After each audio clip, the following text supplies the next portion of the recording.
পরম করুণাময় ও পরম দয়ালু আল্লাহর নামে। নিশ্চয় আমি তব প্রতি নাজিল করেছি কেতাব সত্যসহ, যেন তুমি মানুষের মাঝে বিচার মীমাংসা করো তদ অনুযায়ী যা আল্লাহ তোমাকে শিখিয়েছেন। আর তুমি বিশ্বাসঘাতকদের পক্ষে হয়ো না বিতর্ককারী। আর তুমি ক্ষমা প্রার্থনা করো আল্লাহর কাছে, নিশ্চয় আল্লাহ ক্ষমাশীল করুণাময়।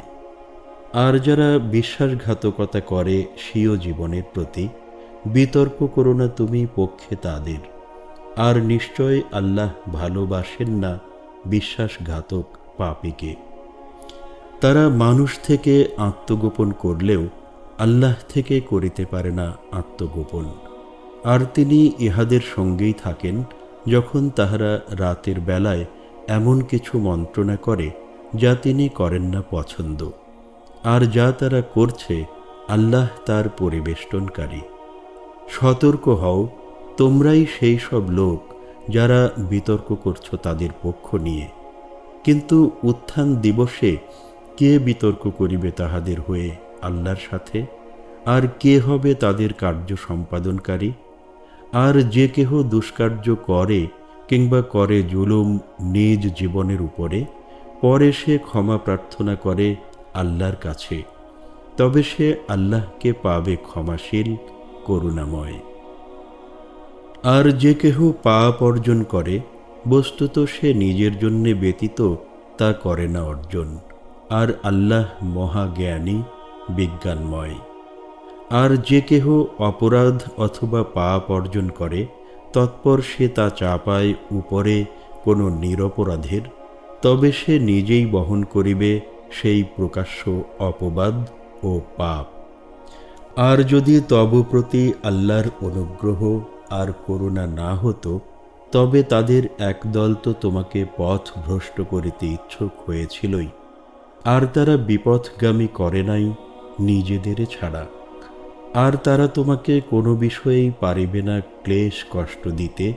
আর আল্লাহ তব প্রতি নাজিল করেছেন গ্রন্থ ও বিজ্ঞান। আর তিনি তোমাকে শিক্ষা দিয়েছেন যা তুমি জানিতে না। আর তব প্রতি আল্লাহর করুণা অসীম। তাদের অধিকাংশ সলা পরামর্শেই কোনো কল্যাণ নেই, বরং কল্যাণ আছে উহাতেই যে আদেশ করে খয়রাতের কিংবা সৎ কাজের কিংবা মানুষদের মধ্যে শান্তি স্থাপনের তরে, আর যে আল্লাহর সন্তুষ্টি সন্ধানের জন্য তা করে, তবে অচিরেই আমি তাকে প্রদান করিব মহা প্রতিদান।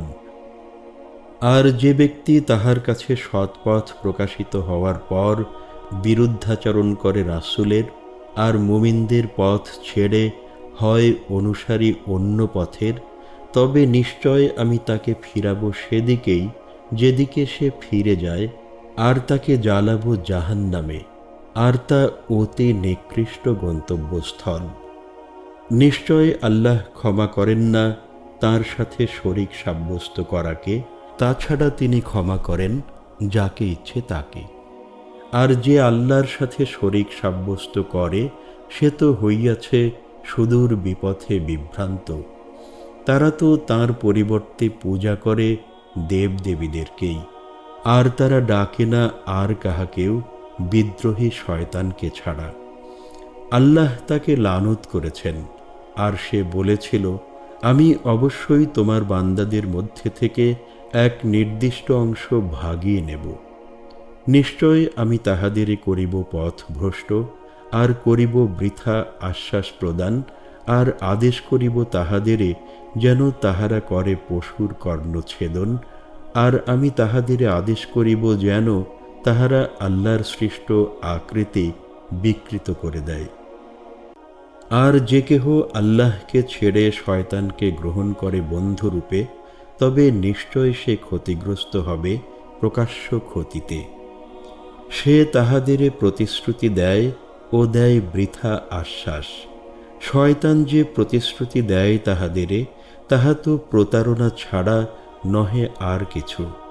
তাদেরই বাসস্থান জাহান্নাম, যেখান থেকে তারা পাবে না বাঁচার আর কোনো স্থানই। আর যারা ঈমান এনেছে আর করেছে সৎকর্ম, অচিরেই আমি তাহাদের দাখিল করিব জান্নাতে, যার তলদেশ দিয়ে প্রবাহিতা আছে স্রোতস্বিনীসমূহ। তন্মধ্যে তাহারা থাকিবে অনন্তকাল। আল্লাহর ওয়াদা সত্য, আর আল্লাহ ছাড়া আর কে আছে যে কথায় অধিকতর সত্যপরায়ণ? তোমার আশ্বাসবাণীতেও কাজ হবে না, আর কাজ হবে না আহলে কেতাবদের আশ্বাসবাণীতেও।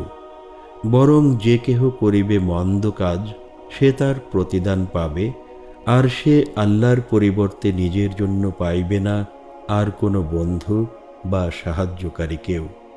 পুরুষ অথবা নারীদের মধ্যে যে সৎ কাজ করে, আর সে হয় মুমেনও, তবে তাহারাই প্রবেশ করিবে জান্নাতে, আর তারা হবে না জুলুমকৃত বিন্দুমাত্র। তার চেয়ে আর কার ধর্ম অধিক উৎকৃষ্টতর, যে স্বীয় আনন সমর্পণ করে দেয় উদ্দেশ্যে আল্লাহর ও করে সৎকর্ম, আর অনুসরণ করে সুদৃঢ় ধর্ম ইব্রাহিমের। আর ইব্রাহিমকে আল্লাহ গ্রহণ করেছেন দোস্ত রূপে। আর আসমান সমূহের মধ্যে যা আছে, আর যা আছে মধ্যে জমিনের, তা সবই আল্লাহর, আর আল্লাহ সর্ববিষয় পরিবেষ্টনকারী। নিশ্চয় আল্লাহ সত্য বলেছেন।